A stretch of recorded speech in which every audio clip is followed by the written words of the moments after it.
Living between Wednesdays, just trying to get by to the next fix. Living between Wednesdays, prefer the comics over the Netflix. Living between. So I do like to ask. Obviously, there's a lot of mythology that's gone into it. What originally inspired Crown and Anchor? Oh, do you want the boring version or do you want the exciting version? What's the most truthful version? All right, the most truthful version is the boring version. Yeah, it is the boring version, unfortunately. Okay. So I was reading the Bible of all things, and I was like, man, the creation myth is really cool, right? That's what, okay. That's what all right. That's what I want to write about that. That's what I mean. It was really boring. I was like, wouldn't it be cool to create my own creation myth? That's literally what started. And that's why, and so that's like the first step. The second step was, instead of being monotheistic, what if I created a polytheistic world? And again, this is like super novice Toben, hadn't read any like really rich fantasy in my life, didn't even really know that like polytheistic worlds were super common. Didn't play D&D yet. Yeah, I hadn't been exposed to D&D yet. And roughly, how long ago was this? That was when I was 19. So that's 11 years ago. There you go. 11 years ago. Okay. Yeah. So like really, and that was like a year after I got into comics too. So like just kind of figuring out this new form of storytelling. Really, because my whole childhood was like reading Redwall and some like mystery. I used to be really into mystery novels.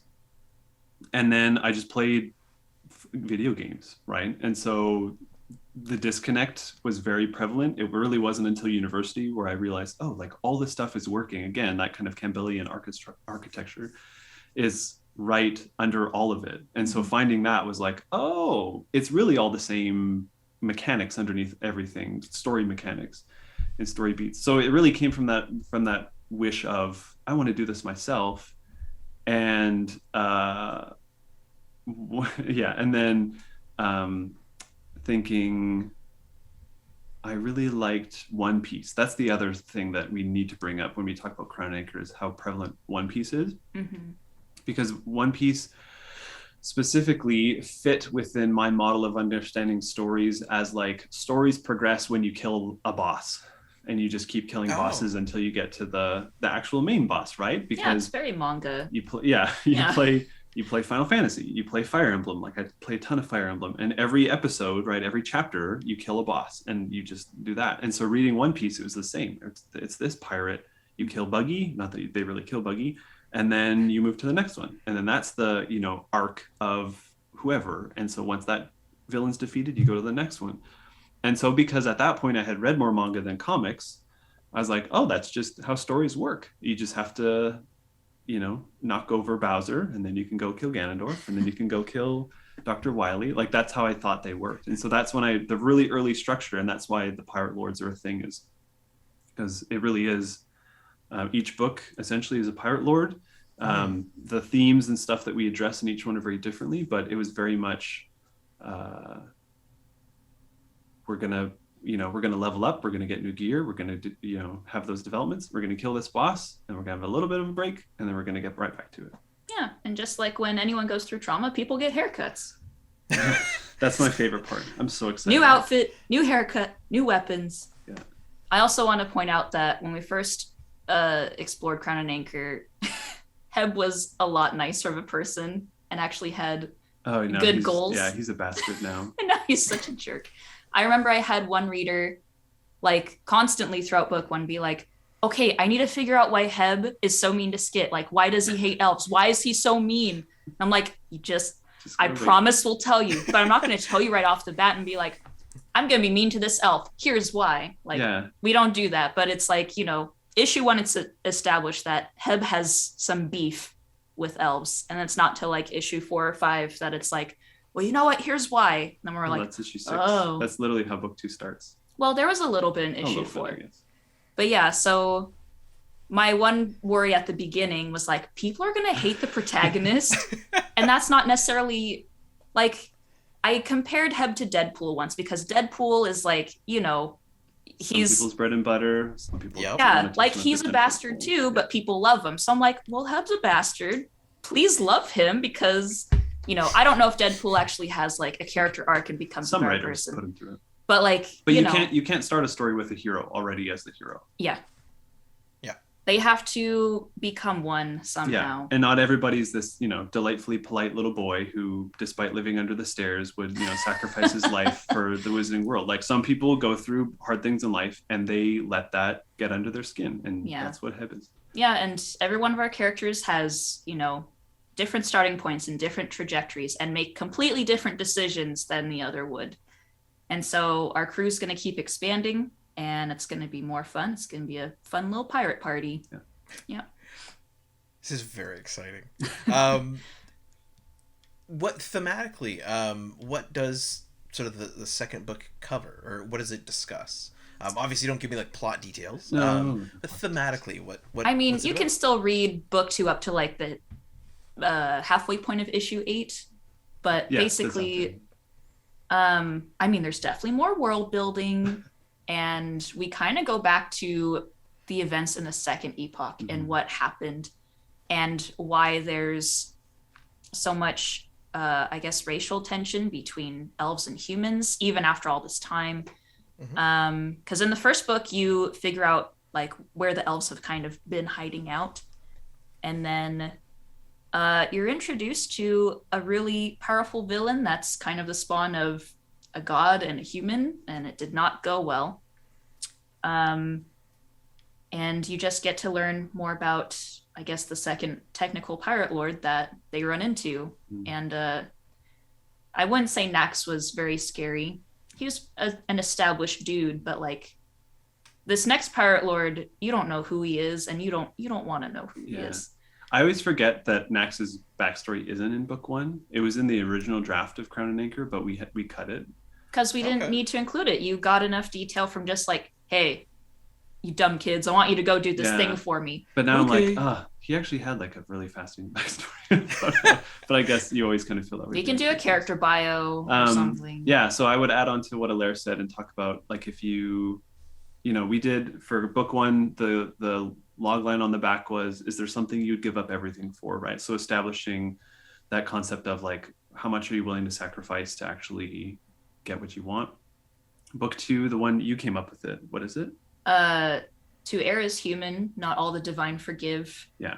So it's playing with this idea of like the sins of the fathers fall upon the children, but like not really, right? So we're pulling a lot of that stuff from the past forward. The children have to fix all the problems. Because that does inform a lot of what goes on. But we see that again through a lens of like corruption, right? So that's a main theme in a lot of basically every book, because all the pirate lords are corrupted in some way. But this one specifically is like the corruption of religion and how abuse in that realm or sphere can have very long lingering effects. And then like Alaire said, with the tensions between elves and humans, we figure out why that's so prevalent and what the consequences are in that book, in book 2. Yep. Happy times. It's not a very happy arc, but it's our horror arc, right? Like it's not supposed to be fun like book 1, but I was gonna say book 3 gets real fun again. Kind of. It doesn't really get much better from book 2. I was gonna say it kind of gets more fun in some ways. A little bit. But yeah, and then you get to see some more like little tiny character growths here and there. And you just kind of like, not just with the religious world building, but you kind of get to see like the underbelly of Aventus. Like, what are people going through that people don't know about? And who saves those people? So there you go. Fair enough. It doesn't really end happy. I mean, it wouldn't be a good story if it was all, you know, sunshine and rainbows all the time, right? Yeah, but I mean, you know, there will be happy moments, and hopefully it just means people will read the third book. There's some happy moments in book 1. Oh yeah, that whole thing was happy. I feel like it was entirely happy. It's very tonally different. Book 2 is not very happy. Book 3 is kind of 50-50. I don't know. But That's an improvement then. yeah, exactly. So here's a random kind of weird question. With the characters as they are in book 1, which again people can go out and read it now. So try and for now sort of cut off all the other stuff that you guys already know exists. Of the 3 protagonists, who would you want to hang out with and why? Macked. I do not want to be around Heb. He's trash. Actually, being with Skit would be fun because he's really sweet and he's kind of dumb. Or not really dumb. He's just kind of ignorant because, elves are kind of secluded. Yeah. But Macked, he comes from a big family. He knows how to have fun. He knows how to, shoulder through the hard things and find the happy things in between. And he's absolutely, willing to help people who need it. And he loves hats. So one of the Kickstarter tiers is Mac's New Hat Fund. So if you want to get Mac a new hat, you could donate $1 to the Kickstarter when it launches. And we'll give him a new hat, probably in book 3. Yeah. So, he loves hats. I would probably want to hang out with... I feel like Mac would be a really good bowler. Oh, okay. And so we could go on some bro dates bowling. He can break all the pins. Get nachos. And then I feel like because he's very good with technology, he'd also be a really good pinball player. So we could probably just spend all day at the He absolutely bowling alley. can just hack the pinball machines. Well, you don't hack them. He knows how. That's everything hacking. works. No, that you used to have to do that. They didn't have bumpers before. Oh. He just makes They were, bumpers. He punches Well, both exactly. his fists through it and uses his fingers. That's as why you bumpers. used to have to tilt it. Is because Right. they didn't have bumpers. Wow. See, Toben knows things. Back when I want to go on this tangent because we're here. Go Back for in it. the, Okay. I want to say it's the 50s or 60s in New York, there was a prohibition on pinball. What? Yeah, I've told you this. I don't remember. The mayor of New York outlawed all pinball machines because he didn't see them as a game. He saw it as essentially a lottery or a gambling, a form of gambling. And yet... Because without bumpers, it wasn't a game of skill, it was a game of luck. Oh, okay. And so All this right. lawyer had to bring in multiple different pinballs in front of a court, like the High Court of New York City, and demonstrate that there is a level of skill involved with this game. And before he did that, they literally were pulling pinball machines out of arcades and burning them because they were forbidden. That sounds like a one-shot comic. That was in the game. That was in the book about the Satanic Panic. That's kind of where a lot of this stuff started. Was games have always been under But you fire don't, because of that. you don't win anything from playing pinball. No, but if you give up money, on a lever pull. What about actual gambling? Well, that has licenses and stuff. Oh my You could put Yeah, these so in. they were fine with that. 'Cause Yeah, money. you could. Okay. You could put pinball machines in pizzerias, and kids would go throw in quarters, and nothing would happen, and that was. Fascinating. Yeah, there you go. That's wild. Good job, New York mayor in the 50s. Yeah, they dug a big pit, threw a bunch of The pinball machines pinball in, pit. started on fire. I wonder who's going to dig that up in 100 years Yes, and be like, seriously. wow. Who are these people that played these strange machines with balls and mazes and lights? And then they had to put bumpers on it so that people could actually return the ball and keep playing. So. Oh, well, Yeah. So there's a comic idea if anybody wants to take that and run with it's it. free. Prohibition on Welcome. pinball. You call it Pinball Wizard. You probably have to get licensing for that though. Oh, big time. Yeah. Yeah. So anyways, yeah. That's the Wow. kind of stuff that goes through my head all day. That's fascinating. I never even had heard told of you that that before. Yeah, but I don't remember. Yeah, that It's was, fun. 2 years I was ago. going to ask Konrad, Huh. who would you want to hang out with? The main 3 from book 1. It's okay. If you say Heb, I won't judge Yeah, we you. won't judge you. I mean, he is a good fisherman. Yeah, and a good singer. You don't know that, but he is a good singer. Honestly, probably. I want to go with Mocked because I'm a man who loves food. Yes. And the way that you guys Alaire, the way that you've illustrated food, but also animal, fish and stuff in the book, I'm like, all right. And then the way you can see him working away at it, I'm like, all right, that would be good. Yeah. That comes from yeah. One Piece. Right on. And Luffy always eating a bunch of stuff. I was like, we got to have a lot of food. Max is just a great cook. I mean, he's got great parents who taught him how to do so many things. So, I mean, yeah, if you have a family as big as his, you bet your mama's going to make you help cook. So, yeah. Hells to the... So there you go. Max is the best character. He's the real hero. Oh, just you wait. We spoil him. Just you wait, guys. Max is going to have his moments. You're going to pee your pants, and it'll be great. Yeah. I love it. So I did want to ask, obviously, Crown and Anchor Book 2, the Kickstarter, again, October 12th, day after Thanksgiving. Yeah. So people can find it at crownandanchor.com. Crown Anchor Comic. Oh, yes. crownanchorcomic.com. Yeah. Perfect. Didn't quite get the URL. I get confused, too. Yeah. As always, links down below. However, you guys do have other books coming out. So I didn't realize this at first. I've because of doing my research on you guys are actually involved in a number of comics. So one of them I happen to have right here called Pilgrim's Dirge, which Toben, you've written. And if I'm not mistaken, I believe the Kickstarter for that is coming out next year. Is that right? Yeah, early next year. Early next year. Now I've noticed that on a few books you've worked with, both of you actually, with either Grant Stoy, and I hope I'm saying that right. Yeah. You are, yeah. Or Martina Benani. Yeah. Okay, cool. I'm saying it right. So I did want to ask. So you guys seem to all kind of work together. Is this just happy coincidence, or are you intentionally like making a little collective? You know, former roommates in college. I'm just kidding. We're not. No, I guess we both met Grant on Reddit in comic book collabs back in 2016. Because I had graduated university, so I was like, all right, it's time to make comics for a living. Hey, Reddit, here I am. And Grant had me draw one of his first comics. It's on Comixology. It's called God Says Hi. And I had done things for Grant here and there. I think I drew a D&D character for him once. And then I think he had also hired Toben to do a Wolverine fan comic. Oh, yeah. I think that was the first time. And then he was like, so side quest? And I'm like, yeah, of course. I'd always get his fat out of the fryer. He'd always be like, Toben, I have all these pages and I don't know how to make a PDF. The technology doesn't make sense to me. I got you. He does sound like that. He does. Oh, okay. And I would say, okay, Grant, I'll do the thing for you.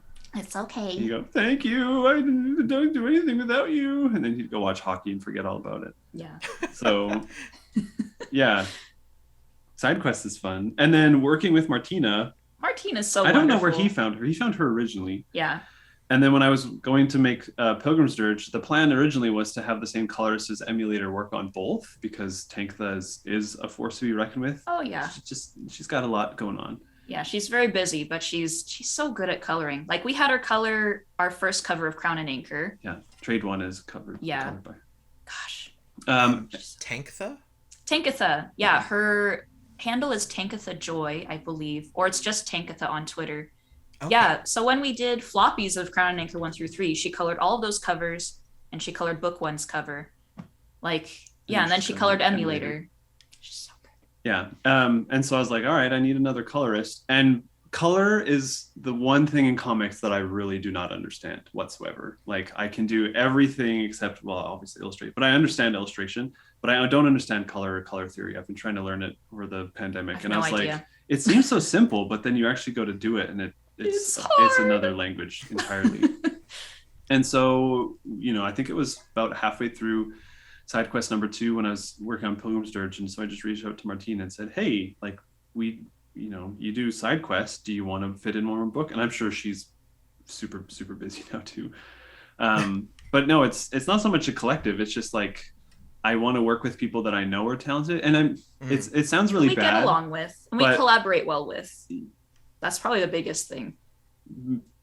Taking a risk on new people isn't necessarily something that I want to do. Like, illustration I feel like is okay, but colors is, again, one thing where I was like, I need to know that they do a good job up front, so they can understand it. Because I've read too many horror stories throughout the years of people being like, yeah, I paid my artist for the whole thing and haven't heard from him since, or like this colorist does it, but they don't understand what I want, like it's just so hard to navigate and stuff. So it's it's, and from a music standpoint, it's like, I like the way that she plays bass, so I want her to play bass in my group. Want to come play bass? So it's that kind of thing. Yeah. I love Martina. Every time I send her a page, we ask each other what games we've been playing and what we've been up to. And that's the only time we talk, but like it's consistent. She's so busy. Yeah, she's busy, but like, yeah. And I think nice. It caught her off guard working with me, is because she'd be like, okay, here's what I have done. Let me know what notes you have. And so every time I'm like, no, it's great. Just send me the high-res file so I can letter it. Yeah. And it was about 5 or 6 of those. She was like, are you like for real that there's nothing that I need to change? Or are you just, she like needed confirmation that I wasn't just kind of I understand lying to that her. feel though. Yeah. Yeah, wanting that feedback of, yes, this is good. I think it's because like I would leave her notes, not necessarily like this needs to be this color, but just like, hey, this is kind of hard to read. So this is supposed to be an elbow. This is supposed to be like a boot. I think we've only actually asked her to change like 2 things in 3 issues. She's really stellar. She knows what she's doing. But yeah, we just work well together. We just get along. And then with Pilgrim's Dirge, it was even better because Matteo is also Italian, and so he would just write notes for her in Italian. There you go. And so I'm, and it was super nice because when Pilgrim's Dirge was coming out, we were really busy with other stuff, and so it was nice to just kind of have this engine going where I'd already okayed the pages on Matteo's end, so he'd finish them, send them to her, I'd get the colors, I'd let her, like we really got into a really good rhythm, which is why we were able to finish it so early compared to when we started the Kickstarter. It's because we were just cooking. But like collaborators like need to talk to each other, not just the writer talks to everybody, but the artist needs to talk to the colorist, and everyone just needs to talk to each other if they need anything or if they want to say anything.